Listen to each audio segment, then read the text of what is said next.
These professional chefs all want to break into the top ranks of the world's culinary elite. Deciding who has the talent to cut it is MasterChef judge Greg Wallace. I'll be happy if it came up to me in a restaurant. I think that is lovely.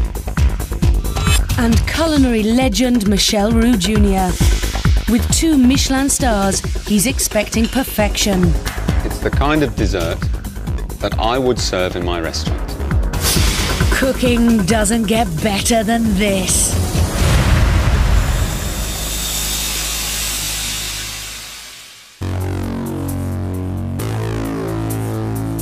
These 3 chefs all share one ambition: to climb to the very top of their profession and become the inspiration of a generation. But in today's show, only one of them will be good enough to make it through to Friday's quarter-final. Professional MasterChef. We are looking for great food. We are looking for real culinary talent. I have devoted my life to great food. I want to see them giving their heart and soul. What drives me is the adrenaline rush of the kitchen. I'm a very determined person because, you know, I want to be the best. It would mean everything to me to win this competition. Doing Michelin-star food, it's like playing Premier League football, I suppose, being at the top of the cooking world.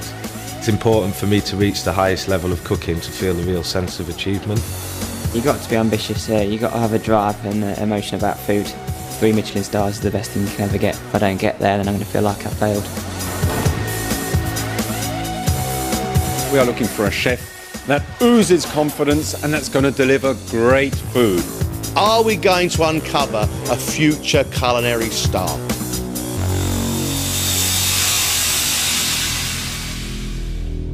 Welcome to Professional MasterChef.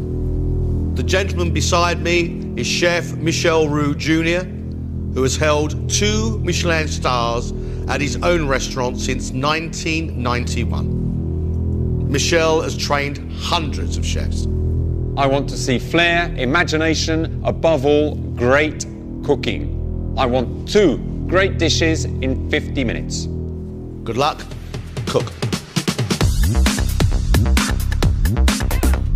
This is the versatility test. They have 50 minutes to show their skill by producing 2 completely different dishes out of today's ingredient: pork. Their larder includes streaky bacon, red cabbage, apple, rice, potatoes, carrots, and mushrooms. And to test their presentation skills, a selection of plates and bowls. I want food that is full of flavour, texture, and looks fantastic. I will only be impressed with the best. We've given them 2 cuts of pork, a tenderloin, and a wonderful pork chop. Above all, I want to see these chefs treat the pork with respect. I want to see a piece of pork that's cooked properly, nice and pink and moist. I want to see a wonderful accompaniment, something clever, something that's going to bring out the wonderful flavours.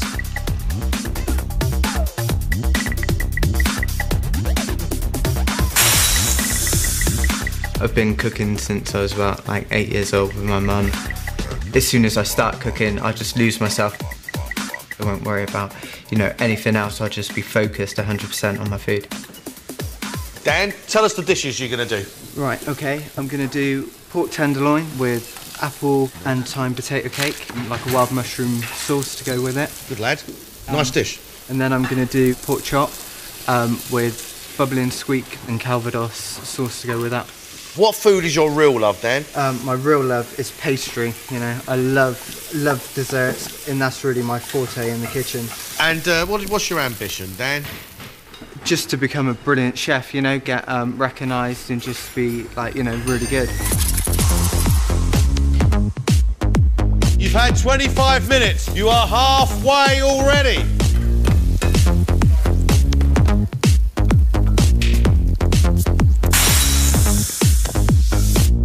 My grandparents owned a restaurant, so I was around food from quite a young age. It's important for me to reach the highest level of cooking for my wife and my child more than anything, and my family, you know, to see that I've carried my career through to the top. Tell us about your training. I'm not a classically trained chef. I didn't go to college. I've learned all my experience on the job from working in different restaurants. What positions do you hold at the moment? I'm currently head chef at the moment. How far do you think you can go through this competition? All the way, hopefully. Good luck, Simon.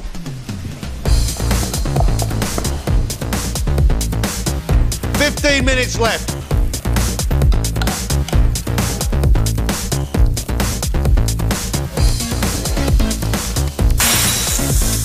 I became a chef when I was 15. Well, I've got pretty high ambitions, but I always think if you work hard enough, your goals will come to you. I feel that I can put something on the plate that comes from my heart. Right, George, can you tell us what you're cooking? Pork cutlets with coconut rice and braised red cabbage. And then for the other dish, pork loin with lentils with a bit of a Calvados stew. Where do you see yourself in 5 years' time? So there's a lot to be learned.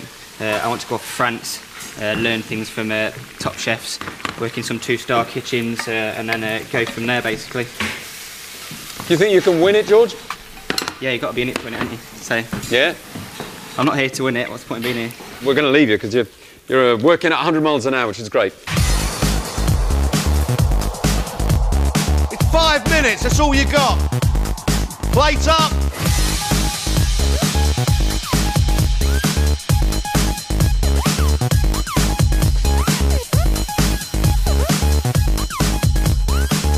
If they don't quite yet understand their trade, they're going to get found out right now.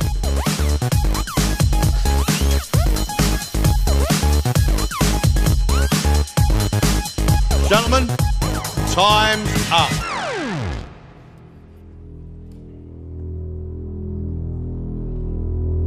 Can 22-year-old Dan prove he has skill beyond pastry with his first dish, pork chop on a bed of Savoy cabbage and bacon with Calvados sauce?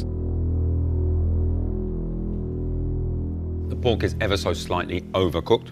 There's far too much bacon in there, or not enough cabbage.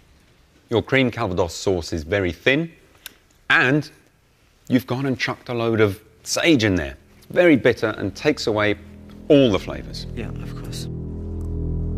That Calvados sauce is very, very weak. You've got no Calvados at all, and it feels like water. This is a high standard, so, you know, you've got to eradicate mistakes.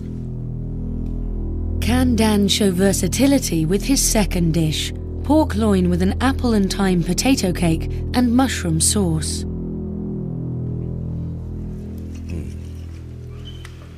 Oh, I would send this back. Yeah, I would too.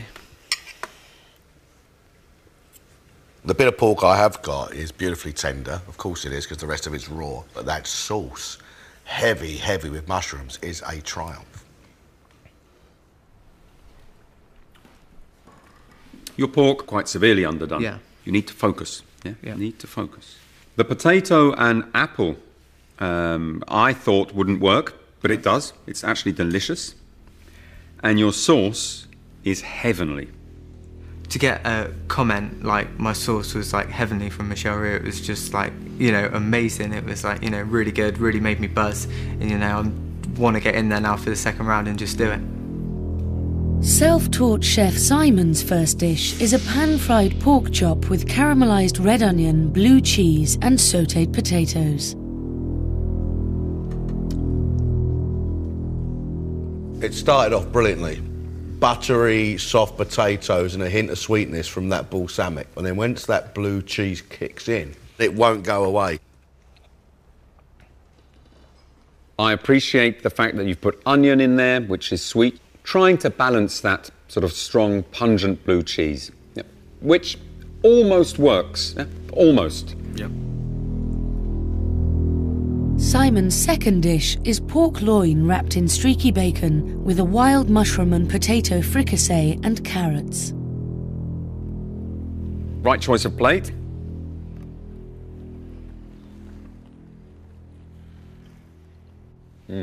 Very good. Thank you.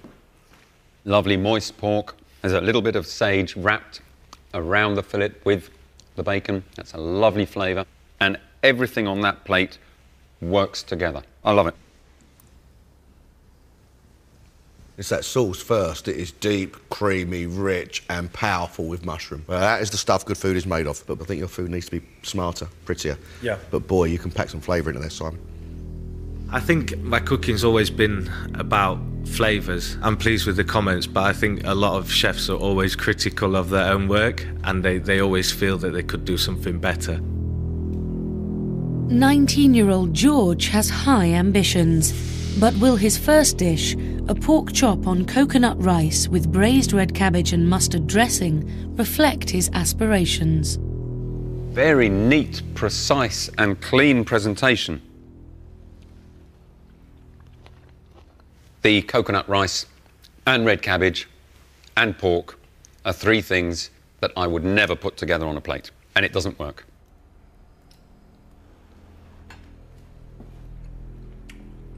What I actually get is a rice pudding, flavoured with coconut and caramelised, almost jam-like cabbage. I think it's been a young chef. Lack of knowledge has sort of got the better of me on that one. Will George's second dish, pork loin on puy lentils with glazed carrots and prunes and a white wine cream sauce, hit the Michelin mark? Very pretty plate of food. To make this very pretty dish better, slice it. Yeah. Your pork's beautifully cooked. It's still pink in the middle and it's moist. The sauce is delicious and it also has a wonderful texture. A very nice plate of food and well executed.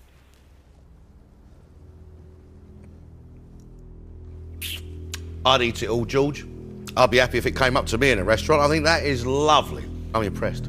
It's always a big compliment for them to say that you're cooking something to perfection. And that puts a big smile on your face because you obviously, they're the people you're trying to impress. We've got some very good food in here. This is a good standard.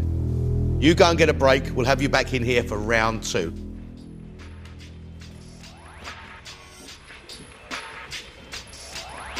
I'm impressed. I'm very, very impressed. All three cooks today not only have the passion, but they have the skills. Oh, Simon can pack some flavour in, can't he? That fricassee of potato and mushroom and cream was delicious. I want to see more of the same flavour-wise with Simon, but he needs to show finesse. Obviously, if you're cooking to a Michelin level, everything has to be refined. Obviously, that was something that wasn't quite right. It just needs maybe tweaking slightly. I believe Dan is a very, very good cook, but we had raw pork on one of the dishes. But his sauce was to die for. That sauce shows and proves to me that he understands flavours. I really want to go through to the next round, and I am still beating myself up a little bit, but I'm just going to go for it. George is only 19, and boy did he focus and boy did he cook. The pork chop dish with the coconut rice and red cabbage jam, I think he knows in his heart that that was never really going to work, but he just wanted to show us what he could do. I love George's pork with the creamy sauce. I thought that was just delicious. That is a real talent in the making. Now I've done the first cookery challenge, I've sort of got really hungry for the passion to get on and really win the competition, so I'm going all guns are blazing. I would happily pay for the food that these guys are cooking. I love it. I think they have really the potential to shine.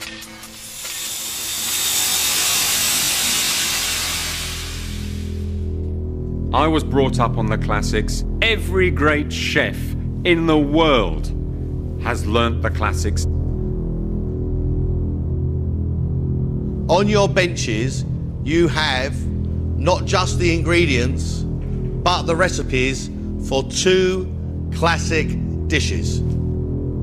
A lobster bisque and a dacquoise. 1 hour and 20 minutes for 2 wonderful classic dishes.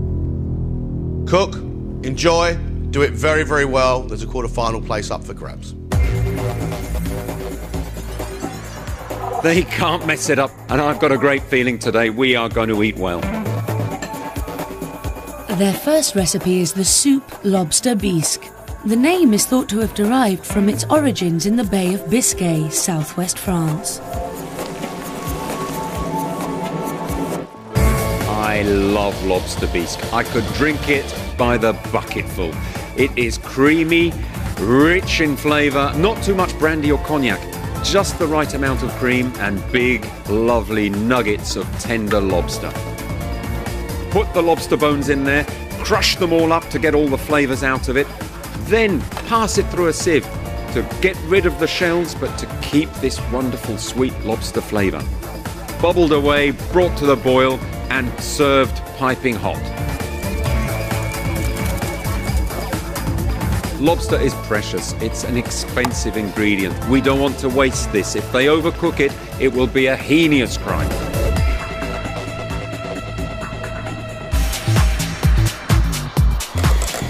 The classic dessert, a coffee dacquoise, is named after the town of Dax, also in southwest France. It's made of layers of nut meringue and coffee-flavoured buttercream. The obvious pitfalls of making a meringue are overcooking or undercooking. It's a meringue that has to be crisp on the outside and a little bit gooey in the middle.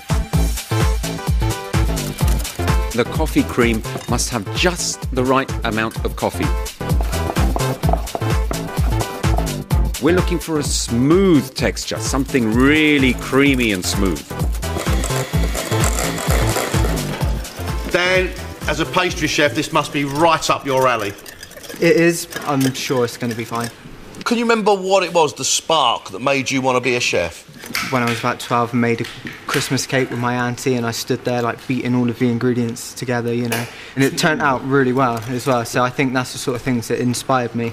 That's great. Hopefully you can funnel all that passion into your dacquoise today. I've just got to really push about that and just go for it, you know, and just give it my all.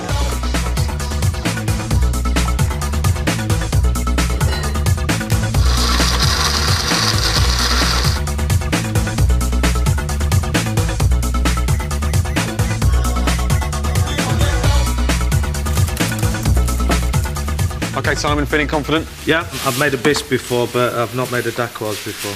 Pastry probably isn't my strongest point. What's the passion that drives you? I think the pressure and creating dishes, working in a stressful environment to get something out and onto the table. So you're enjoying today, basically, because you're under pressure? Yeah, definitely. Definitely under pressure, yeah.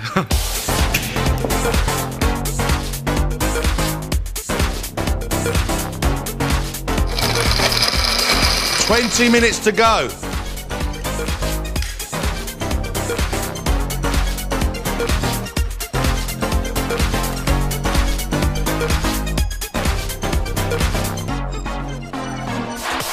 How are we doing, George? You're running around like mad as usual? Yeah, I'm a bit... So I'm not used to these dishes. I made a bisque a long time ago, but sort of thrown me off guard a bit. Has this knocked you a little bit? Slightly, yeah, a little bit. Can you just sum up for me what food and cooking means to you? Oh, it means my world. I'd give anything to be in the kitchen. If I'm not in the kitchen, I don't feel right. I go to friends' restaurants, end up getting in the kitchen and actually cooking rather than sitting out on front with the family. Do you really? Yeah. That's brilliant. I like that. That is brilliant. Well done, George.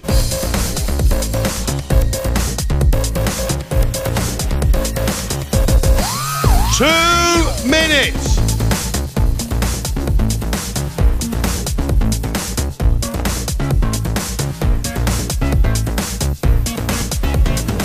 You have only a minute left. Get it on the plate.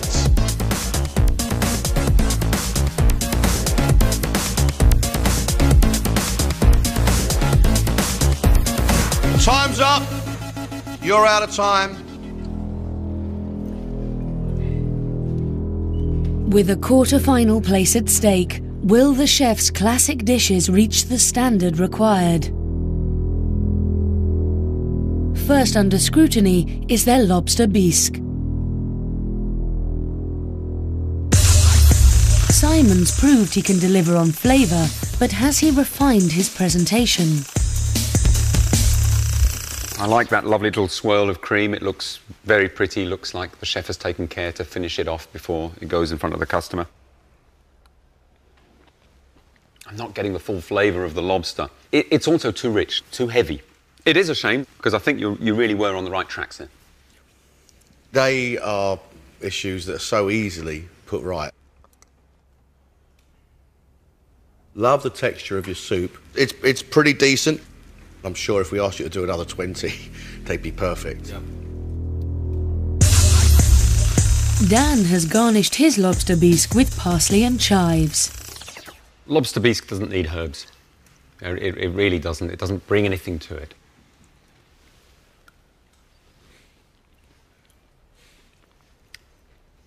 There's nothing there. It's most bizarre. I think where you've gone wrong is possibly putting in too much liquid, and therefore I'm struggling to get the lovely full flavour of a lobster. It tastes almost creamy. Did you throw a load of cream into here? Yeah, I think I put too much cream into it, yeah. There's no deep flavour that you get from a sauce made with all the shells. Yeah. Has George fared any better? Presentation-wise, I think it's quite dainty. You've presented your food very nicely. First thing I get is brandy, and that really does take away the flavour of the lobster, which is unfortunate because your lobster is so tender, it's beautifully cooked. Nice texture to your soup. Your lobster is beautifully cooked, and it's all sitting in about 3 glasses of brandy. Not only have you made me a stew, you've also given me my after-dinner drink. It's now down to the coffee dacquoise. It's the last chance for the chefs to prove themselves.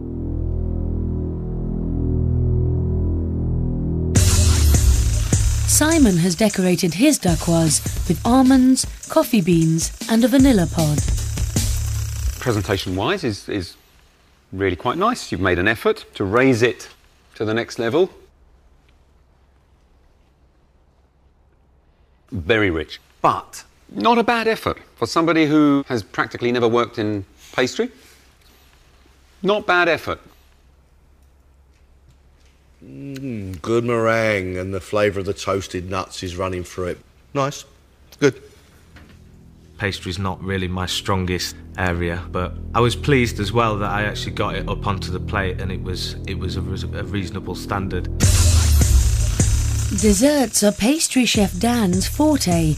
Can he now redeem himself with his dacquoise, garnished with chocolate-covered coffee beans and caramel sauce?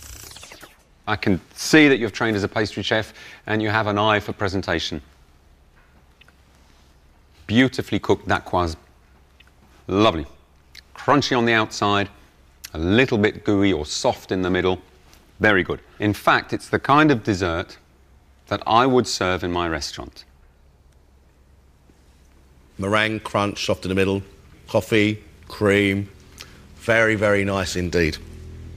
Well, hopefully my dacquoise is enough just to, like, pull me through. Like, you know, hopefully they've spotted that, you know, I've got potential. Can George make up for his earlier mistakes with his dacquoise? No coffee. You have just made a buttercream. It's not right. It's the taste of butter and sugar. Wow. No, it's off the mark. But your inexperience of pastry is looming large here. It's flashing like a beacon. To create 2 classical dishes was a big challenge, but hopefully, they know I'm only 19, I've got a lot to learn. They know where my sights are set, what I want to do. Each of you have had highs and lows. I mean, you've each had real triumphs and a couple of letdowns as well. So, as it is, I think this is going to be a tough judging decision. Thank you very much for your efforts. Off you go. Thank you.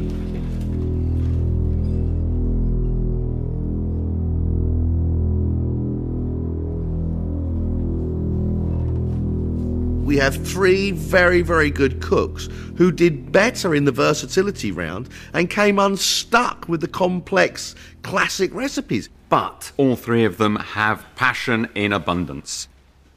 George is very young, but he's also very, very exciting and presented a beautifully cooked pork loin on those lentils with the creamy sauce. I thought, wow, this is just superb. I know that George can cook, but there were errors. The lobster bisque was just so overpowered with brandy. I mean, you could have struck a match to it and it would have exploded. It was that powerful. It was beautifully presented, yet again. He's an artist. He has an artist's eye. I really want to get there. I really want to go to the finals, because to be obviously be crowned MasterChef, I mean, everything to me, it's sort of the stepping stone to my career. From the moment Simon walked into the kitchen, I saw that that guy was a chef. His pork loin, wrapped in the bacon, was full of flavour.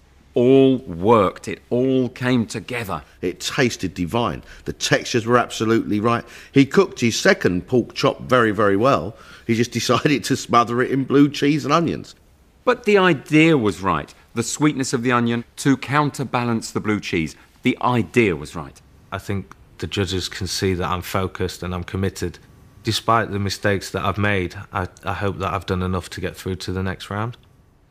Dan's a lovely cook, he really is, but he made lots of mistakes. We had raw pork on one dish. But he did manage to cook an absolutely superb mushroom sauce with that pork loin. It was delicious. Such a shame that the pork was undercooked. His dacquoise was exceptionally good. It would mean a lot to me to get through to the next stage of this competition, just so I can prove myself, just so I can show them what I am actually capable of doing, you know.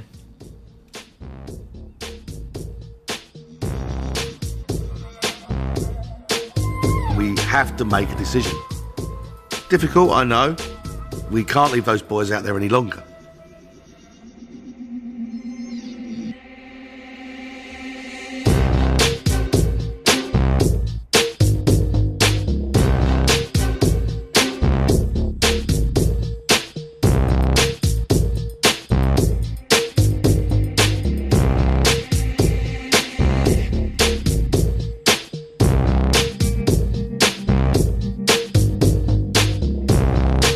The chef going through to the next round is Simon. Thank you very much. Thank you.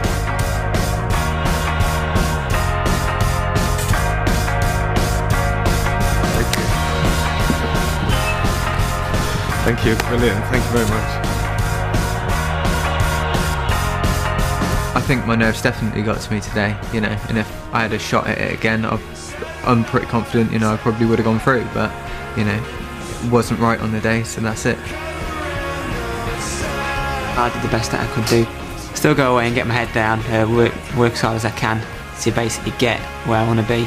3 Michelin stars are out there for the grabbing. Very excited, brilliant, absolutely brilliant. You know, it's like a massive release of pressure at the end of the day. It's fantastic, really, really fantastic. Simon will be back for Friday's quarter-final. Tomorrow night, 3 new chefs battle it out for the title of Professional MasterChef.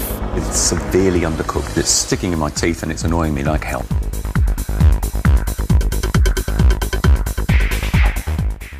Advice on how to grow your own corn, beans and squash next on BBC Two. And then Nigella cooks her curry in a hurry, putting together a weekend lunch in just 20 minutes. That's at 7:30.